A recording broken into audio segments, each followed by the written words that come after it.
एक गांव में हरिया नाम का एक आदमी रहता था जो बहुत दयालु था। उसके पास एक सोने का पेड़ था।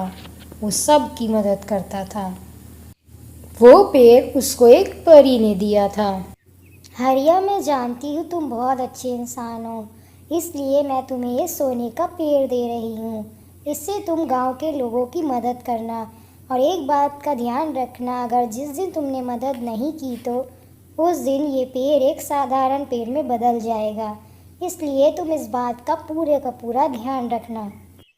हरिया बिल्कुल वैसे ही करता था जैसे उसको परी ने बोला था। वो गांव वालों की पूरी मदद करता था। किसी को भी कोई परेशानी होती थी तो वो हरिया के पास आकर मदद मांगता था और हरिया उसकी मदद करता था। हरिया भाई, मेरी मदद करो। मेरी बीवी की बहुत तबीयत ख़राब है, मुझे कुछ पैसों की ज़रूरत है। क्या तुम मेरी मदद करोगे? मैंने सुना है तुम सबकी मदद करते हो। हाँ, क्यों नहीं भाई, मैं तुम्हारी मदद ज़रूर करूँगा। मैं तुम्हें पैसे तो नहीं दे सकता, लेकिन ये सोना ले जाओ और इससे तुम अपनी बीवी का इलाज करो। उम्मीद है वो जल्दी ठीक हो जाएगी। हरिया का एक बेटा था। उसका नाम जय था। उसको ये बिल्कुल नहीं पसंद था कि उसके पिताजी इतना सारा सोना बर्बाद कर दे, ऐसे ही लोगों में बांट दे। इसलिए उसने एक दिन अपने पिताजी से कहा, तू क्या देख रहा है? जा काम कर और थोड़े पैसे कमा कर ला। कब तक मेरे ऊपर जीता रहेगा? दिन भर आलसियों की तरह घर में पड़ा रहता है, कोई काम का नहीं है तू। पिताजी, ये आप ठीक नहीं कर रहे हैं। ये हमारा सोने का पेड़ है, हमने इसको दूसरों के लिए नहीं लगाया है। आप ऐसे ही दूसरों को सोना दे देते हैं, ऐसे तो सब बर्बाद हो जाएगा। मेरे भविष्य के लिए क्या बचेगा? अरे चुप कर तू, बड़ा आया भविष्य वाला। ये सब सोना मेरा है, मैं चाहे जैसे इसको इस्तेमाल करूँ। तो होता कौन है कहने वाला? और जा कुछ काम कर जाके। कब तक मेरे ऊपर जिएगा? चल जा यहाँ से। सुन, और जा रहा है तो कुछ कमा कर ही लाना, नहीं तो ऐसे कभी मत आना यहाँ, बेवकूफ़ कहीं का। दूसरों की मदद करना अच्छा काम होता है, इसे अभी तक अकल ही नहीं आई है। एक दिन हरिया बहुत ज़्यादा बीमार हो जाता है और जय से कहता है, बेटा, लगता है मेरे जाने का वक्त आ गया। तू उस सोने के पेड़ को संभाल कर रखना और सबकी मदद करते रहना। अगर तूने ऐसा नहीं किया तो फिर वो सोने का पेड़ नहीं रहेगा, एक साधारण पेड़ में बदल जाएगा। तो तू गांव वालों की मदद किया करना और सबको खुश रखने की कोशिश करना। इतना कहने के बाद हरिया की मौत हो जाती है और जय बहुत रोता है कि वो अब अकेले कैसे ज़िंदगी बिताएगा। ऐसे ही कुछ दिन बाद अरे बेटा, मेरी कुछ मदद कर दो। मुझे पता है तुम लोग सबकी मदद करते हो। मेरी बेटी की शादी है और ससुराल वालों ने दहेज मांगा है। मुझे कुछ पैसे दे दो, मेरी मदद हो जाएगी। देखिए, पिताजी मर चुके हैं और अब मैं ऐसे सोने को बेकार नहीं करूँगा। मैं उससे अपना काम करूँगा, अपने भविष्य की बचा के रखूँगा। आप लोगों को बांटता नहीं रहूँगा, इसलिए आप अपने घर चली जाइए।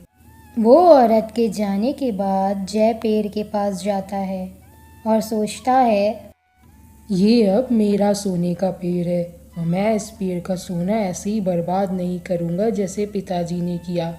मैं इसको अपने भविष्य के लिए बचा कर रखूँगा। अब मैं किसी की मदद नहीं करूँगा इससे। यार, तेरा घर तो बहुत अच्छा है, मुझे भी ऐसे ही घर लेना है। क्या तू मुझे ऐसा घर लेने में मेरी मदद करेगा? तेरे घर का जैसा घर मैं भी लूँगा, बस कुछ दिनों बाद ही। कुछ दिनों बाद क्यों जय? तू ये घर तो अभी ले सकता है, तेरा तो सोने का पेड़ भी है। तू जब चाहे घर खरीद लेना, मैं तेरी मदद ज़रूर करूँगा घर ढूंढने में। नहीं यार, मैं अभी इतना बड़ा घर लेके क्या करूँगा? मैं अब शादी करूँगा, उसके बाद ये घर लूँगा और फिर तो 2 लोग हो जाएंगे तो मुझे घर की ज़रूरत पड़ेगी। अभी मैं चलता हूँ, मैं तुझसे कल मिलूँगा। बेटा जय, मेरी बीवी की बहुत तबीयत ख़राब है, तू मेरी मदद कर दे। मुझे पैसों की ज़रूरत है, तेरे पिताजी मेरी मदद कर देते थे, अब तू मेरी मदद कर दे बेटा, मुझे पैसे दे दे थोड़े से। जय उसे भी पैसे नहीं देता और उसे भी वहाँ से भगा देता है।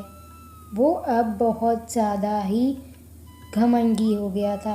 अब वो किसी की मदद नहीं करना चाहता था, वो सब अपने लिए रखना चाहता था। जय एक दिन गाय खरीद कर लाता है और वो बहुत खुश होता है कि तभी एक बूढ़ी औरत उसके पास आती है उससे मदद मांगने के लिए।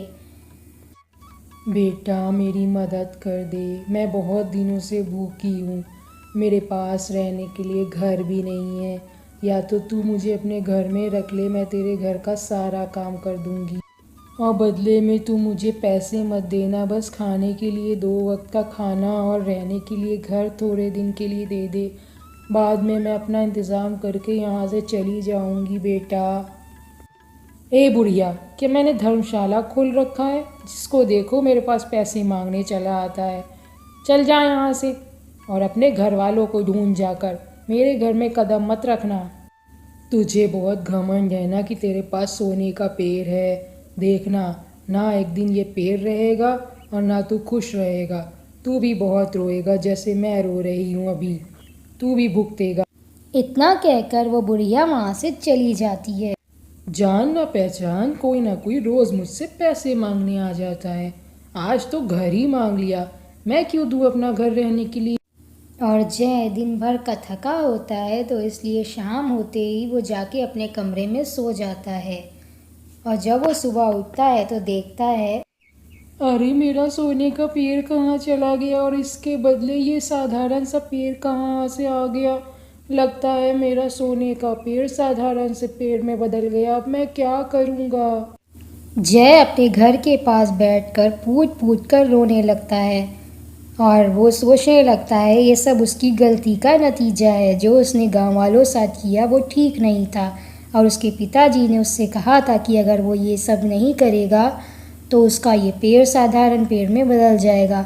उसने किसी की मदद नहीं की थी। तब उसको देखकर वो पेड़ कहता है कि तुम्हारी एक गलती की वजह से जय मैं एक सोने के पेड़ से एक साधारण के पेड़ में बदल गया।